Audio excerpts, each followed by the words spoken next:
Et on fait écouter d'abord ce qu'on dit de Thiam. On écoute un peu. Et puis on va revenir maintenant sur M. Kassan vidéo. Hein? Écoutons. Voilà. Du PDCI. Pourquoi? Parce que l'article 55 de la Constitution 2016 de la République de Côte d'Ivoire, modifié par la loi numéro 2020-348 du 19 mars 2020, stipule en son alinéa 3B que le candidat à l'élection présidentielle doit être exclusivement de nationalité ivoirienne, né de père ou de mère ivoirienne, exclusivement de nationalité ivoirienne. Alors que jusqu'à présent, M. Thiam jouit de la double nationalité française et ivoirienne. Les grands juristes de Côte d'Ivoire sont au PDCI. Les meilleurs les éméritent et ils le savent. Le droit ne s'interprète pas, le droit s'applique. Les gens n'auront que leurs yeux pour pleurer lors du rejet de la candidature par la CEI et ensuite par la Cour constitutionnelle. On ne pleure pas après, on ne pleure pas. Aujourd'hui, le PDCI-RDA, en voulant imposer coûte que coûte et vaille que vaille la candidature de M. Tidjane Thiam à l'élection présidentielle de 2025, veut ainsi tordre le cou à la Constitution ivoirienne.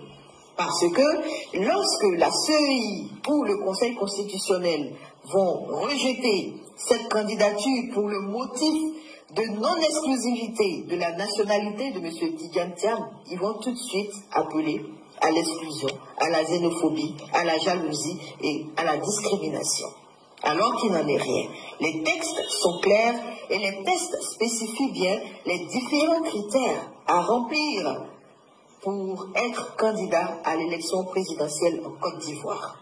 Il est toujours possible pour le PDCI de se rattraper en proposant une autre candidature qui va conduire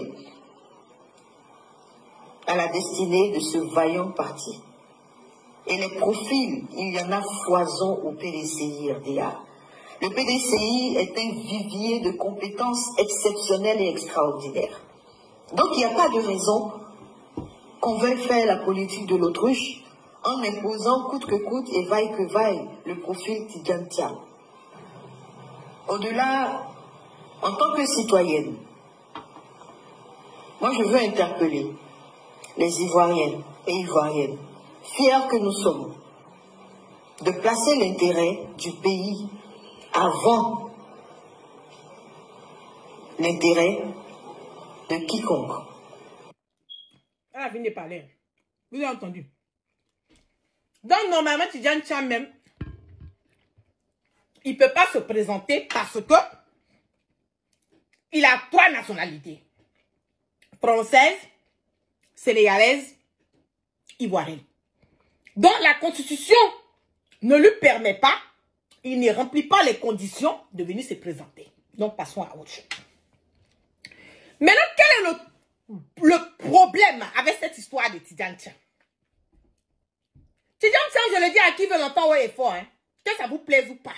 C'est la vérité que je suis en train de vous donner. Ce monsieur est avec la France-Afrique. Ce monsieur est un allié d'Emmanuel Macron. Aujourd'hui, là, nous le savons haut et fort qu'à la Alassane Draman Ouattara, la France ne veut plus de Ouattara. Macron ne veut plus de Ouattara. Macron veut imposer Thiam aux Ivoiriens. Parce que Thiam arrange Macron. L'amitié entre Thiam et Macron, ce n'est pas une amitié qui date d'aujourd'hui. Thiam lui-même, il a dit, qu'il doit tout à la France. Ce n'est pas la guêpe qui est en train de inventer quelque chose. Ce n'est pas la guêpe qui est en train de venir salir. Je veux que les Ivoiriens comprennent que je n'ai rien personnellement contre Thiam. Oh, c'est clair. Je n'ai rien contre Thiam. Mais nous avons des normes que nous devons respecter.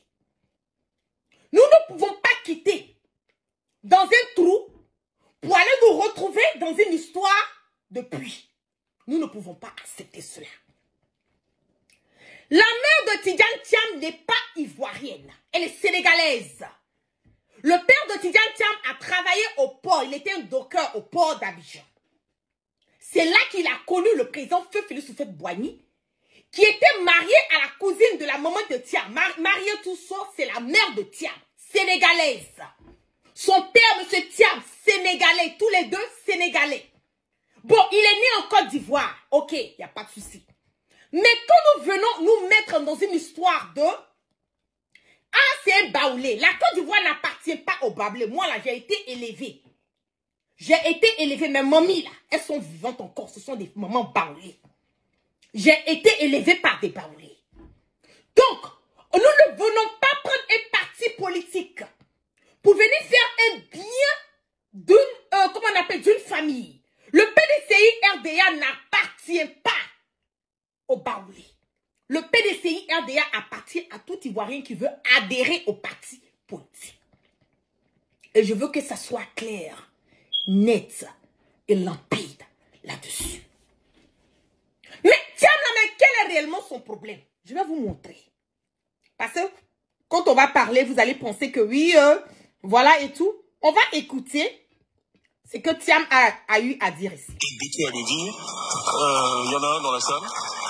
Parce qu'il y a une confusion totale. C'était pas des Américains, c'était bien des Français, bien français, nés en France, formés en France.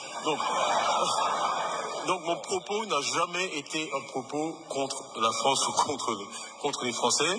Je dois toute ma vie, ma carrière, ma formation au génie français. Donc j'ai pas de sujet là-dessus. Ce que je peut-être j'ai dénoncé à un certain moment, c'est certains modes de fonctionnement, parce que je dirais peut-être que sans modestie, tous les Français ne sont pas aussi éclairés que ceux qui m'ont embauché chez McKinsey. Il y en a beaucoup qui... Il y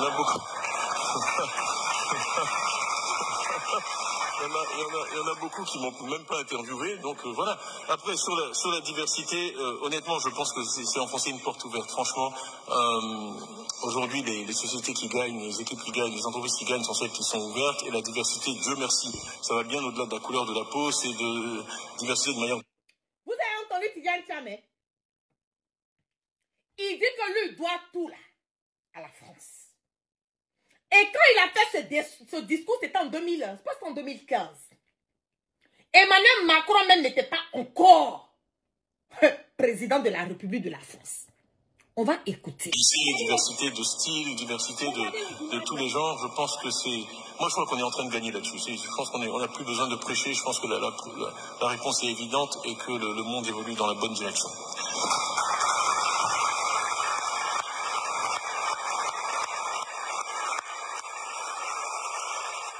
Bon. Déjà, pour vous certifier que lui et puis Emmanuel Macron, c'est un truc qui date de longtemps. Ok? Voilà. Aujourd'hui, là, Emmanuel Macron ne veut pas de Ouattara. Parce qu'il sait que le 4e mandat de Ouattara, les Ivoiriens ne sont pas prêts pour ça. Il veut imposer Tidiane Thiam. Mais dans le même temps, il y a Sarkozy aussi, lui, qui veut de Ouattara, parce que c'est lui qui a mis Ouattara là. Donc Sarkozy aussi n'est pas prêt à ce que Ouattara passe. Lui, il est prêt à ce que Ouattara reste et qu'il fasse un 4e mandat pour continuer à protéger lui ses biens et ses comment on appelle, ses intérêts. Macron, lui, il voit que Ouattara là, c'est clopin, les Ivoiriens sont en train de se réveiller. Donc lui, il veut venir mettre Thiam. Mais les Ivoiriens ne sont pas prêts pour Thiam. Les membres du PDCI ne sont pas prêts pour Thiam. Quand je fais les directs, il y a certaines personnes qui disent, ah mais la guerre, ah non, on va le voter. Vous qui dites qu'on va le voter là, vous êtes une minorité. Sur 100% là, vous n'atteignez même pas 10%. C'est une triste réalité là. Vous n'atteignez même pas 10%. Vous qui êtes là, venez m'insulter sur les réseaux sociaux. On va le voter. On avait Thiam. Thiam en tout cas présent 2026. Il ne peut même pas être candidat. C'est déjà un. De deux. Et vous n'avez même pas la majorité du PDCI là. Les gens ne sont pas prêts pour Thiam. Parce que les vrais gens de PDCI savent que Thiam là, il n'a rien de bâblé. Arrêtons. Arrivé un moment, vous voyez, moi c'est ce qui me fatigue un tout petit peu. Parce que la vérité est la vérité. Nous n'avons aucun problème avec Thiam, mais nous avons un problème avec le fait que vous déplacez les choses. C'est le problème que nous avons. Vous déplacez. Et en plus de cela, il ne peut pas, il n'est pas qualifié.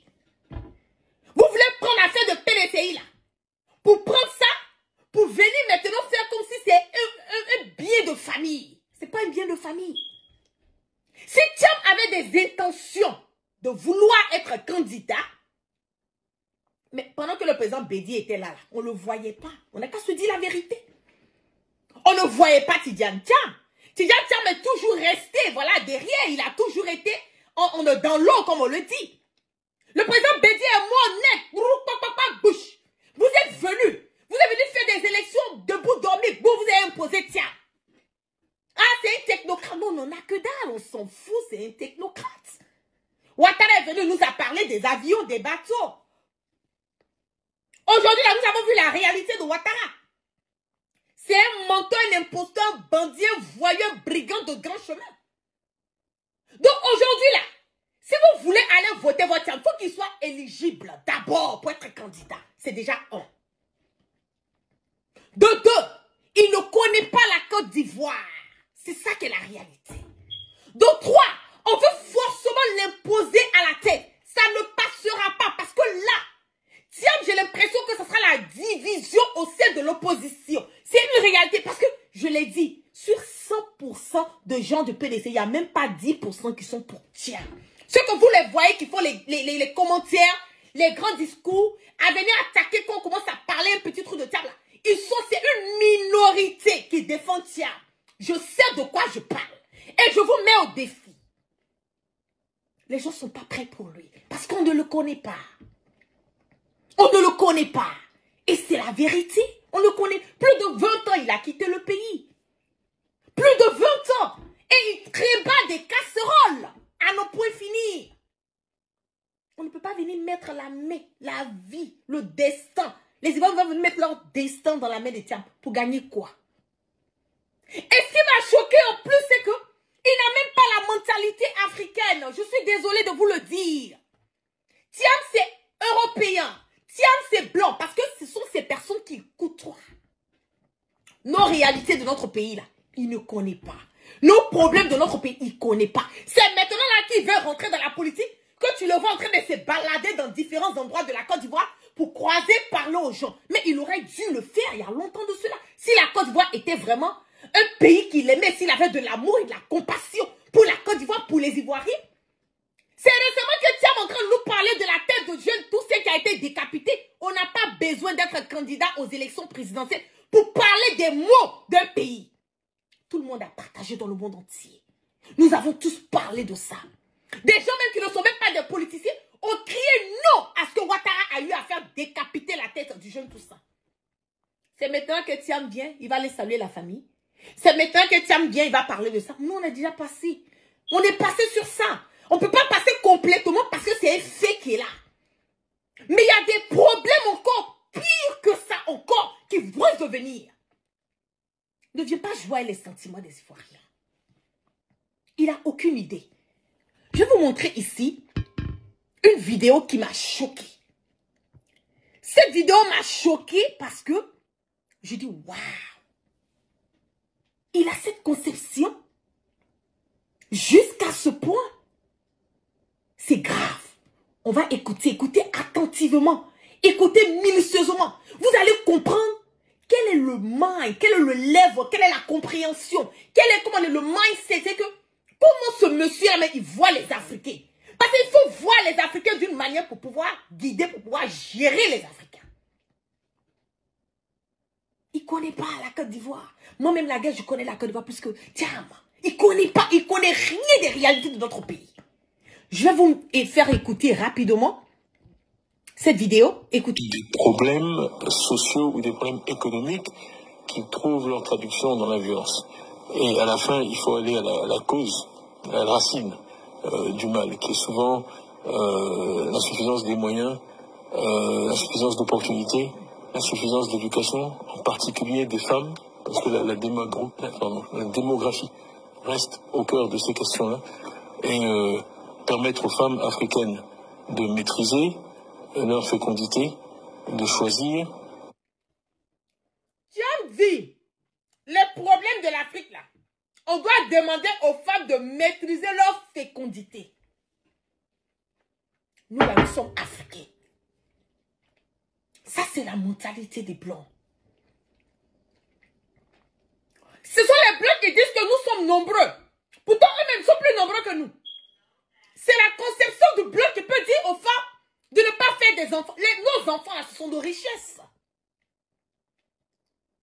Et un gars comme Thiam qui vient nous dire de maîtriser notre fécondité veut dire indirectement que les Africains là, qui font beaucoup, on doit arrêter de faire les enfants. Maintenant, on va se retrouver dans les histoires des Européens. Je vous dis qu'il n'a pas la mentalité africaine. Parce que le vrai Africain, on a 4, 5, 6, 10 enfants. Oui. C'est ça là qui fait de nous des Africains. Il n'y a pas quelqu'un qui a demandé à Thiam de venir l'aider à nourrir ses enfants. Ok? Personne ne lui a demandé de les aider à nourrir leurs enfants. Mais comme il a la mentalité, il a la conception, tout ce qu'il voit là, c'est blanc, blanc, blanc, blanc. Il est dans leur système. Tout ce qu'il fait, c'est avec eux. Comme ils réfléchissent avec eux, les Français ont trop, les Africains ont trop d'enfants. On doit diminuer. Non, mais c'est comme ça, il réfléchit. On va écouter le reste de la vidéo. Bien, la taille de leur famille est un combat, moi, que je mène depuis des années et que je ne cesserai jamais, de mener, parce que une mère qui a une fécondité maîtrisée aura des enfants en... Je ne cesserai jamais. Il va jamais arrêter de lutter contre les femmes qui font beaucoup d'enfants. Et ça, c'est un Africain, ça. Ça, c'est quelqu'un. C'est que lui-même, quand il va venir, ça sera pire. Ce sera pire. Les données là-dessus sont incontestables et qui auront des perspectives dans la vie meilleures et qui éviteront ces phénomènes de violence qu'on connaît, qui sont souvent aussi alimentés par le chômage. Parce que si vous avez une masse de jeunes gens qui sont sans perspective et qui n'ont pas de quoi s'occuper, qui n'ont pas d'espoir, il est facile à des politiciens sans principe de les faire basculer dans la violence avec quelques billets. Tout le monde a vu les scènes. Il faut arrêter, pardon mon frère, qui dans ça? Le problème de l'Afrique, ce sont les Africains, ce sont nos dirigeants. Les problèmes de l'Afrique, ce sont nos dirigeants. Sinon, ce n'est pas le nombre d'enfants, c'est pas le fait de faire les enfants, c'est pas ça. Ça t'a fait pas la terre, hein? De billets distribués. On nous a tous appris qu'il fallait limiter les naissances. Mais on ne nous a jamais dit pourquoi il fallait limiter les naissances. Et vous voyez que ce débat revient de plus en plus. Moi, je vous dis, du haut de toutes les grandes études que j'ai faites, et après avoir vécu 22 ans en Europe, en Suisse notamment, que l'Afrique est un continent sous-peuplé. Et je considère que l'Afrique doit continuer à peupler sa terre. Parce que c'est ça qui fera la force de l'Afrique. Quand un soi-disant intellectuel le dit, ça peut paraître suspect. Parce qu'on a l'impression de sortir du moule. Mais justement, on nous a mis dans un moule qui ne convient pas à nos besoins de développement. Moi, jeune, je me demandais toujours, mais pourquoi les Européens ont réussi à nous coloniser? Parce que bon, on voit toujours l'Afrique.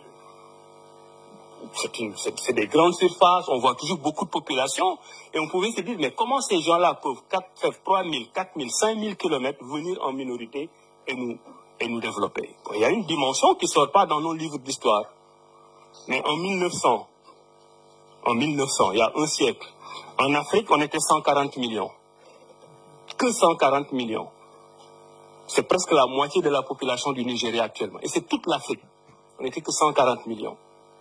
Et en 1900, la toute petite Europe était à 420 millions d'habitants. Ça, il faut le raconter à vos enfants pour qu'ils comprennent que ce n'est pas parce qu'on était faible et paresseux. Parce qu'on avait une puissance démographique dans un petit territoire qui était en conquête. Ils étaient 420, on était 140 millions. Donc en 1900, l'Europe était 3 fois plus peuplée que l'Afrique. Maintenant, si on fait une projection... Allez, Bipetia, mais n'a qu'à venir écouter. Il y a un garçon, puis il y a un garçon. Il y a un politicien, puis il y a un politicien. On continue. Dans une génération, en 2050, nous serons 2,5 milliards. Bravo. Moi, je fais partie de ceux qui applaudissent.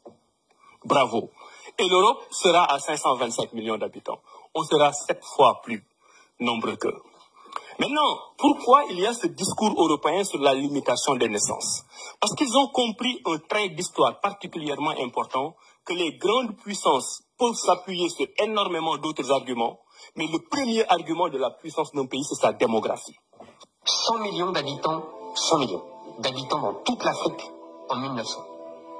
À l'époque, l'Europe, c'est 400 millions, grosso modo. Aujourd'hui, c'est 1,5 milliard. Demain, 2 milliards. En 2050, 2,5 milliards d'Africains. En un siècle et demi. Et nous, on n'a pas bougé. Exactement. Et nous sommes restés à 400 millions. Donc, le rapport de force s'est inversé. Il y avait 4 Européens pour un Africain, il y a désormais 4 Africains pour un Européen. Dernier élément, quand il y avait 4 Européens pour un Africain, qu'est-ce que nous avons fait? Nous avons colonisé l'Afrique. Quand il y a désormais 4 Africains pour un Européen, qu'est-ce qui se passe? L'Afrique colonise l'Europe. Donc qu'on ne vienne pas nous faire croire qu'on est surpeuplé. Il y a une certaine peur, une certaine angoisse des nations qui ont déjà dominé le monde avec cette puissance démographique, de voir que la balle est en train de se retourner et que demain, eux seront la position du plus faible. Et je terminerai sur cette question en disant quelque chose qui vient de mes observations. On nous fait croire qu'en faisant beaucoup d'enfants, nous aurons des problèmes. Pourquoi? Parce que l'Européen, l'Américain, quand il voit un enfant né qui est en Afrique, il ne voit pas l'enfant. Il voit la bouche de l'enfant. Il voit l'enfant à nourrir. Il voit les charges supplémentaires. Et il ne veut pas avoir de charges supplémentaires. Mais quand le même Européen ou l'Américain voit un enfant américain ou européen naître, il ne voit pas la bouche de l'enfant. Il voit le cerveau de l'enfant capable de créer des richesses pour faire développer son pays. Donc l'enfant africain est une bouche, l'enfant américain ou européen est un cerveau capable de créer des richesses. C'est à nous de changer ce paradigme pour dire que nous pouvons être pauvres et être en manque de moyens, mais nous voyons en nos enfants des potentiels qui régleront les problèmes de demain. Et l'Europe et l'Amérique ont peur de tous ces éléments. Donc c'est à nous de réorganiser le paradigme. Maintenant, la question de faire le nombre d'enfants, c'est une question personnelle, mais dans nos politiques de population, dans nos politiques de développement, nous devons tenir compte du fait que la puissance démographique vous donne une puissance dans le monde d'aujourd'hui. Hey, vous avez entendu, non? Vous avez vu comment ce monsieur a déconstruit la théorie de Tidjane Thiam, ces histoires de surpeuplé, on doit limiter le nombre d'enfants et tout. Bon, un gars comme cela, là, est-ce qu'il peut nous arranger? Parce qu'il ne voit même pas les réalités de nous les Africains. Il ne comprend pas nos réalités. C'est ça. Il ne comprend pas. Et je lis le commentaire de ma grande Béa Koukouyon qui dit, Maïmouna, petite sœur chérie, je dirais 3 nationalités françaises, sénégalaises et ivoiriennes. Sénégalaise, ivoirienne et française. Donc, nous sommes dans le bien. Ce qui concerne la Côte d'Ivoire, je le dis haut et fort, nous n'avons rien contre Tidjane Thiam. Mais Tidjane Thiam ne peut pas gérer la Côte d'Ivoire. Parce que c'est un pion de la France. C'est un pion de la France. Et je ne le dis pas méchamment. Je le dis dans le sens où il travaille avec Emmanuel Macron, qui est un pion, qui est le cerveau de tout ce bordel et ces zizanées aujourd'hui au niveau de l'Afrique. Tidjane Thiam va venir là. Base française, on va voir encore. L'intérêt de la France ne va jamais te mettre à la tête d'un pays et puis toi là, tu ne vas pas être là pour protéger ses intérêts. Vous voyez comment nous les Ivoiriens aujourd'hui nous vivons? Vous connaissez les réalités de l'Afrique. Vous connaissez les problèmes, les maux de la société que nous sommes en train de traverser avec Ouattara. Donc nous allons quitter dans Ouattara pour aller tomber encore dans même... Ça n'a aucun sens. Il n'est pas le seul technocrate intelligent. Et puis lui-même, il ne peut même pas être candidat. Il y a déjà la Constitution qui ne lui permet même pas. Ça, c'est un problème qui est là. La Constitution ne lui permet pas d'être candidat. Donc, au lieu de rester là, en train de vouloir trouver quelqu'un de bien au niveau du PDCI. Il y a tellement de personnes intelligentes au niveau du PDCI qui peuvent représenter le parti et puis aller dans le sens que les Ivoiriens veulent partir. C'est de ça qu'il s'agit. Il n'y a rien de méchant. C'est pas que la guêpe est détestable. C'est pas que la guêpe, elle n'aime pas Thiam. Ça n'a rien à voir. Vous les Africains, vous aimez tout prendre avec les émotions. Les émotions ne nous emmènent pas à poser des faits et gestes concrets. Sortons de nos émotions, regardons les réalités de notre pays. Est-ce que quand vous regardez Thiam là, depuis Thiam là, vous le regardez, est-ce que lui peut gérer le pays? Il ne peut pas, disons-nous la vérité. Il ne peut pas. Et il a commencé à être présent à la mort du président Bédié. Pendant que le président Bédié était là, on entend faire la désobéissance civile. Thiam, il était où? Il était où? Quand on parlait de désobéissance civile, on venait encercler la maison du président Bédié. On lui a coupé l'eau, l'électricité. Même ses médicaments, il n'avait pas accès. Tidjane Thiam était où? C'est pour ça, moi, la guêpe, je veux savoir. On ne l'a pas vu, hein. On ne l'a pas vu. C'était pas important pour lui. C'était pas important pour lui. Et il vient nous parler encore de la réduction de la population. Je vous ai fait écouter, regardez la vidéo. Pour lui, là, les Africains ne doivent pas avoir beaucoup d'enfants. C'est encore une mentalité des Blancs. Une mentalité des Français. Et vous voulez qu'on continue dans ça? Quand on sort, qu'on veut faire des analyses politiques, tirer l'attention de nos frères et sœurs ivoiriens pour ne pas retomber encore. C'est les injures. Ah, la guerre, tu es comme si. Ah, Sero Guillaume a fait comme si. Sero Guillaume a fait comme ça. Ah, il a fait la rébellion. Mais Sero Guillaume n'a jamais dit qu'il n'a pas participé à une rébellion. Il ne l'a jamais dit qu'il n'a pas participé. Ceux aujourd'hui qui ont fait part de la rébellion, il y a Guillaume Soro, il y a le président Bédié, parce que lui-même il dormait aussi au golfe. Je vous ai dit ça, c'est ça qui ne vous plaît pas. Lui-même il était au golfe et puis à Ouattara.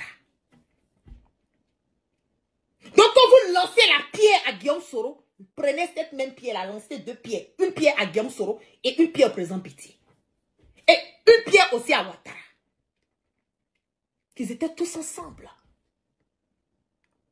L'histoire de notre pays, elle est récente. On ne peut pas modifier, on ne peut pas changer. Guillaume Soro n'a pas été parfait. Loin de là. Je ne dis pas que tout ce que Guillaume Soro a fait est bon. Il y a des moments où il a zaé. Ouais, il a zaé. Moi-même, je dis, Guillaume Soro, il a zaé sur certains points. Mais lui, là, il a force le courage de demander pardon. Il demande pardon tous les jours.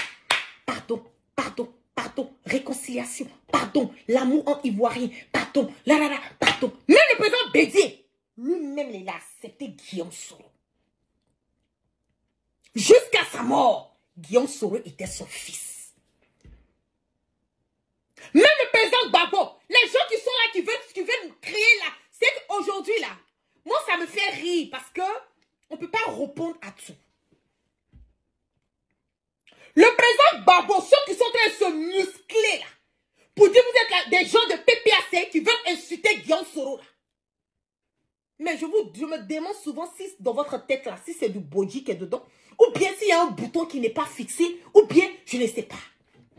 On peut être roi plus que royaliste, plus que le roi même.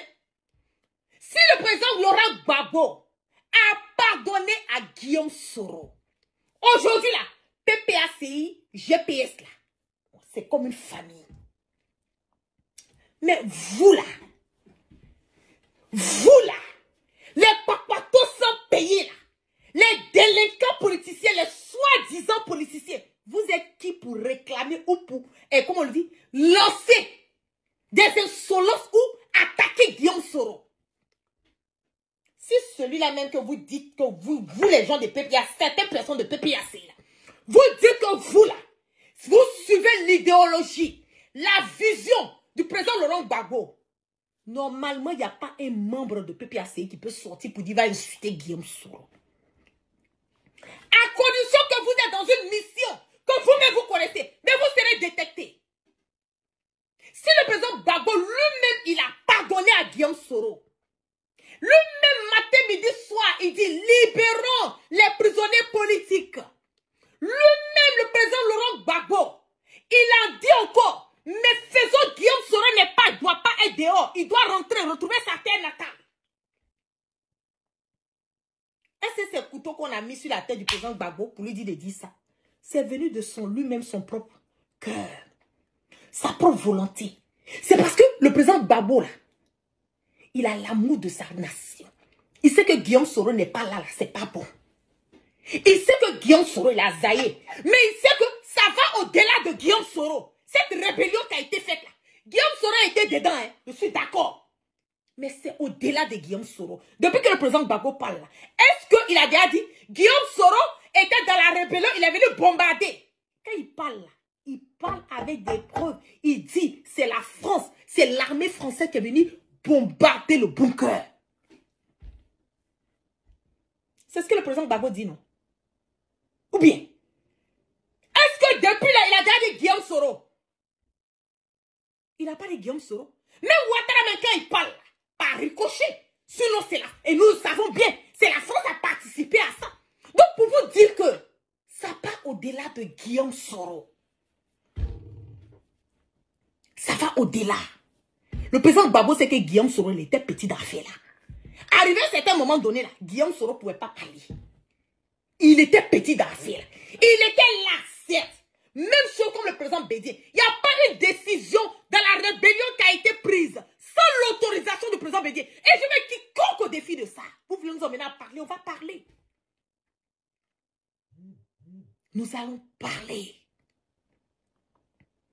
Même cette rébellion, le président Bédié a contribué dedans. Ne m'emmenez pas à parler. Pourquoi le président Bédié ne parle pas de Guillaume Soro? Pourquoi il n'indexe pas Guillaume Soro?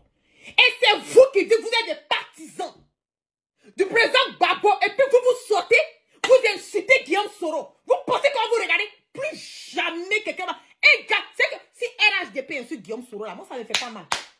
Mais PPAC qui va sortir pour insulter Guillaume Soro, on va vous faire ça propre, sans vaseline. Parce que vous là, vous êtes des destructeurs, vous êtes contre l'amour et la cohésion entre Guillaume Soro et le président Gbagbo. C'est ça qui est la vérité. Parce que vous là, vous ne pouvez pas faire palabre du président Gbagbo plus que le président Gbagbo même. Lui-même, il a laissé la chose, il a avancé. Vous êtes qui pour venir dire que, ah, laisse pas, ah, il y a eu 3000 morts, il y a eu comme ça. Allez demander au président Gbagbo, il va vous dire qui a fait les 3000 morts. Allez lui demander. Il sait que c'est pas Guillaume Soro. Parce que si Guillaume Soro était aussi mauvais que ça, je ne pense pas que le président Gbagbo allait accepter d'associer son image à Guillaume Soro. Il y a beaucoup de choses qui sont passées dans la rébellion que vous n'avez aucune idée. Donc calmez-vous. Vous les gens de PPAC, certaines personnes de PPACI, calmez-vous. Parce qu'aujourd'hui là, nous voulons l'union entre les opposants. Mais nous allons le faire dans le respect commun. Oui, oui, oui, oui. Il n'y a pas quelqu'un qui a venu attaquer le président Gbagbo devant moi la guêpe. Donc je n'accepterai pas que quelqu'un vienne attaquer mon leader Guillaume Soro, venant d'un membre de PPAC. Et allez dire au président Gbagbo, Opa, il faut parler à tes gens là. Parce que ce que tu es en train de construire là, il y a certaines personnes qui veulent gâcher cela. Il faut leur parler. Guillaume Soro là, c'est toi-même qui dis c'est ton enfant. C'est toi-même qui demandes à ce que Guillaume Soro vienne. Moi et puis, moi là, je n'ai aucune idée entre toi et Guillaume Soro. Ce que je vois là, c'est sur ça que je me passe. Je vois l'amour d'un père pour son fils. Je vois l'amour d'un fils pour son père. Je vois l'amour, la cohésion qui est en train de naître entre le président Gbagbo, celui-même que vous dites que Guillaume Soro a participé, on l'envoie à la haine. Le président Gbagbo dit que lui, là, il aime son enfant. Là. Donc, c'est vous qui allez venir faire parler à la place du président Gbagbo parce que lui ne peut pas parler. Lui ne peut pas parler. Si Guillaume Soro était aussi mauvais que ça, le président Gbagbo n'allait jamais, et je dis jamais, s'associer à Guillaume Soro. Il ne l'aurait jamais fait. C'est parce que quelque part, Guillaume Soro a fait quelque chose que peut-être que nous, là, nous, on ne connaît pas, le président Gbagbo lui connaît. Donc, fermez-la un peu. Vous, les gens de PPACIA, c'est pas vous tous, il y a certains d'entre vous qui ne voulez pas voir. Ben, ça vous fait mal de voir Guillaume Soro, le président Gbagbo. Mais vous allez souffrir de ça. Parce que vous ne pouvez rien crier ici. Ce qui est là, c'est ça qui est là. Le mal, le cancer et la gangrène, c'est Alassane Dramane Ouattara. Sinon, ce n'est pas Guillaume Soro. Ce n'est pas le président Gbagbo. C'est Alassane Dramane Ouattara qui est le mal, le cancer et la gangrène. Ok? Donc, foutez-nous la paix, dans la paix du Seigneur. Foutez-nous la paix. Tiens là, je le dis à qui veut l'entendre. Il ne peut pas envoyer quelqu'un quelque part ici. Il ne peut pas. Ok? Maintenant, je vais rebondir sur cette histoire de ce monsieur qui a plus de 400 et quelques vidéos. Voilà, de Goumouli qui se retrouve partout sur les réseaux sociaux. Je le dis haut et fort, moi, mon analyse personnelle, je pense que ce monsieur a un problème. Voilà. Je pense qu'il a un problème et je pense même bien que c'est l'occasion pour lui peut-être de avoir accès à un psychologue, un psychiatre ou bien pour qu'il puisse vraiment comment on le dit, se décharger et pour qu'il puisse avoir de l'aide. Parce qu'en aucun cas, quelqu'un peut être là en train de sortir, avoir des relations, des intimités avec plus de 400 femmes et puis il a filmé tout ça. C'est pas normal. Mais nous les Africains, nous voyons tout à la légère. Nous voyons tout pour des buzz. Quand on vous parle des réalités de notre pays là, vous n'êtes pas prêts à partager, mais quand c'est les histoires de fesses là, oui, vous applaudissez, vous êtes prêts. Beret. Il n'y a pas de beret sur ma page ici. Je vois un homme, moi quand je regarde la situation, je vois un homme qui a des problèmes. Je vois un homme qui a besoin d'aide. Et quand vous partagez là, n'oubliez pas, ce monsieur a une femme. Il a des enfants. Il a son intimité, il n'est pas parfait, certes. Nul n'est parfait. Vous-même qui êtes en train de partager là, les vidéos de ce monsieur-là, Dieu se sait ce qui se trouve dans votre portable. Donc arrêtez un peu. Je ne m'associe pas à ça. Je ne regarde même pas ces genres de choses parce que ma religion ne me permet pas de regarder l'intimité de quelqu'un d'autre, c'est déjà un. Et de deux, mon éducation ne me permet pas de le faire.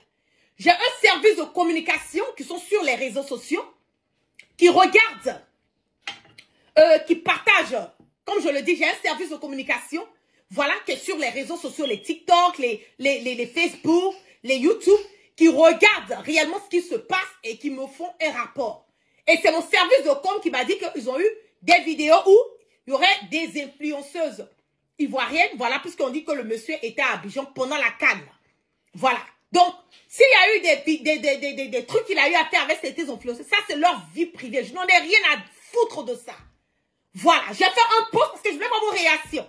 Je n'en ai absolument rien à foutre de avec quelle influenceuse le monsieur sort, avec quelle influenceuse il a eu une infinité, avec quelle influenceuse il a fait quoi et quoi. Je n'en ai que dalle. Ma priorité en ce moment et à cet instant-là, c'est l'avancée de la Côte d'Ivoire. C'est emmener Ouattara à partir. Emmener quelqu'un qui va emmener la Côte d'Ivoire à aller de l'avant. C'est de ça qu'il s'agit. Donc arrêtez de m'appeler, arrêtez de me demander, je n'ai aucune vidéo. Même si j'ai une vidéo, je ne vais jamais partager cette vidéo avec qui que ce soit.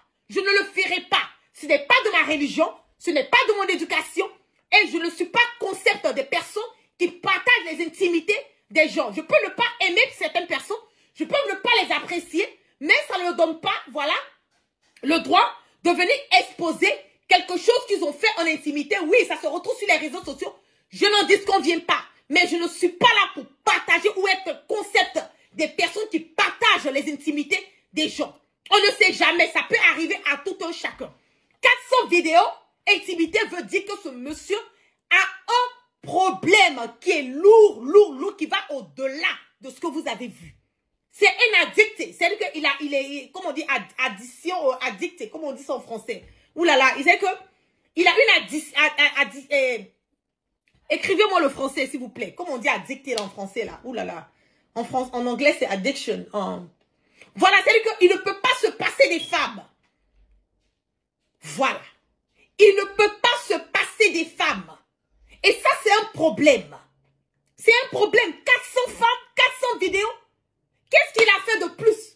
Qu'est-ce qui c'est que... J'ai même demandé à mon service de com. J'ai dit, mais il y a eu quoi dans la vidéo qui a vraiment fait, qui a mené jusqu'à les Ivoiriens à rentrer dans le buzz jusqu'à un certain degré? Est-ce qu'il y a la position chameau qui était dedans? Est-ce qu'il y a la position crapaud qui est dedans? Est-ce qu'il y a la position, comment on appelle, tue-moi qui est dedans? C'est que je veux savoir, il y a quoi d'autre qui est dedans?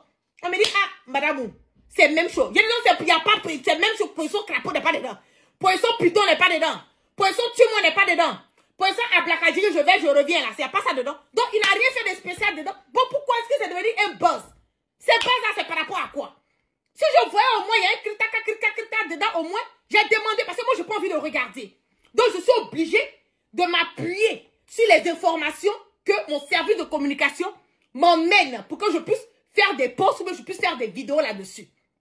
Il n'y a rien d'intéressant. C'est brogo, para. Bon, à cause de ça, on ne peut pas respirer dans le pays. On vous parle des problèmes. On vous parle de Ouattara qui est en train de tuer les gens. Et puis vous êtes là, vous nous parlez de brogo. On va faire quoi avec ça? Il n'y a pas position Chakisha dedans. Même le piton de Jet Li, il n'y a pas ça dedans.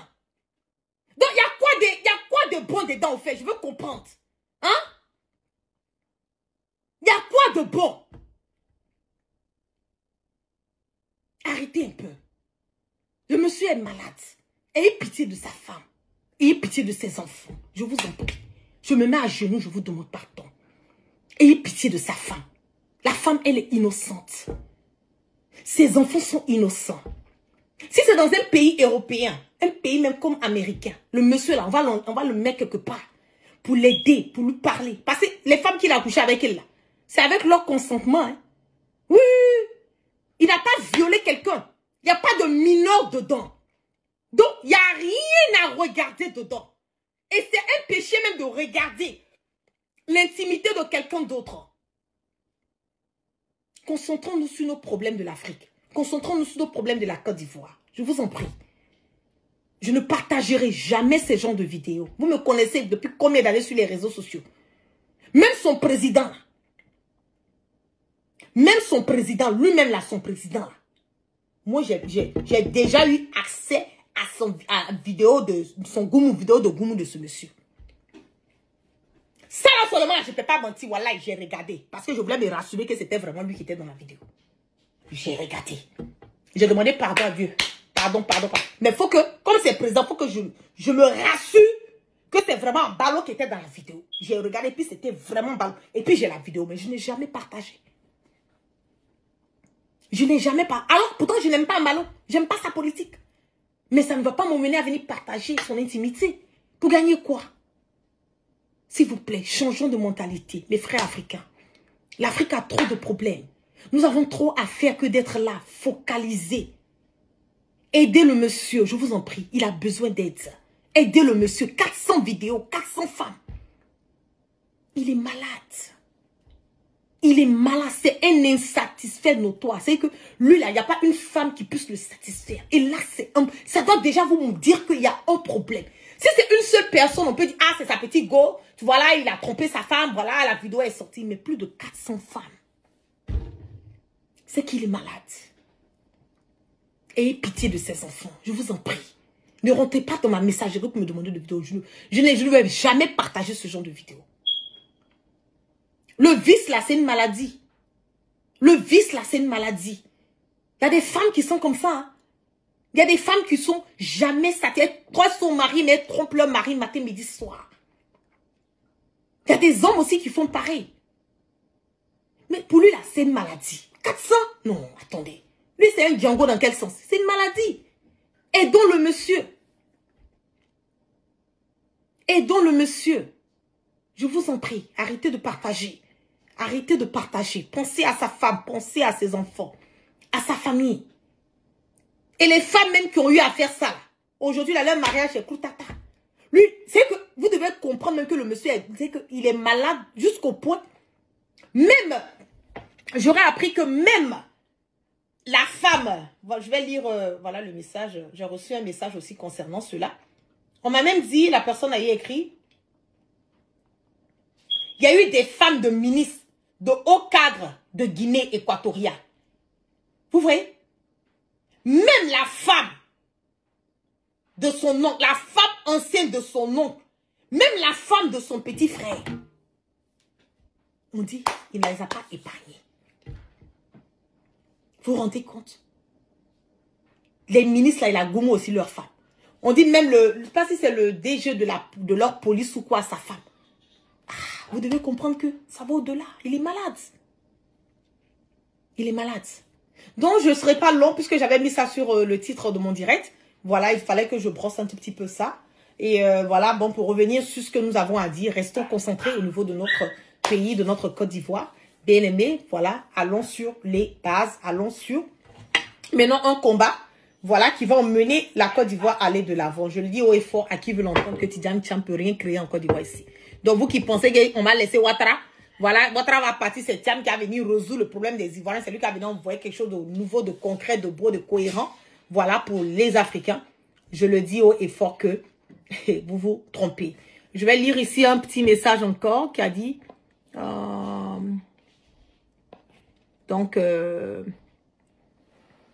voilà, donc vous passez une excellente soirée, une bonne soirée et un début de semaine à toutes et à tous demain sous la grâce et la barricade du Dieu Tout-Puissant, qu'il continue de pardonner nos péchés et qui nous amène le sens du discernement. Et franchement, je voulais vous dire que affaire des Thiam là, nous on ne laissera pas parce que faut qu'on dénonce sur tout ce qu'on doit dénoncer. La vérité va rester toujours la vérité. C'est ça c'est ce qui vous dérange. Vous ne voulez pas accepter cette vérité, mais que vous le vouliez ou pas. La vérité est la vérité. Nous allons toujours donner cette vérité et toujours dans son intégralité. Donc, souffrez. souffrez. Voilà de ce que nous avons à dire. Donc, merci à toutes les personnes qui sont restées connectées avec moi. Vous passez une excellente soirée. On était à... Veuillez tout simplement vous abonner et activer la cloche de notification pour ne rien rater. Retrouvez Africa sur YouTube, Facebook, TikTok.